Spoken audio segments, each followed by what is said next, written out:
কবি জয় বিশ্বাসের লেখা হেমন্তের শূন্যতা।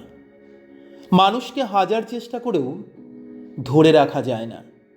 একটা সময় মনে হয় পৃথিবী উল্টে যেতে পারে, রক্তের রং পরিবর্তন হয়ে নীল হয়ে যেতে পারে, কিন্তু তারা কখনো ছেড়ে যাবে না।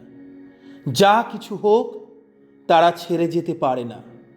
অথচ দেখবেন, যখন তাকে আপনার ভীষণ প্রয়োজন, তাকে ছাড়া পৃথিবীতে বেঁচে থাকা অসম্ভব। চোখ বুজলে, চোখ খুললে শুধু তাকেই দেখতে পান।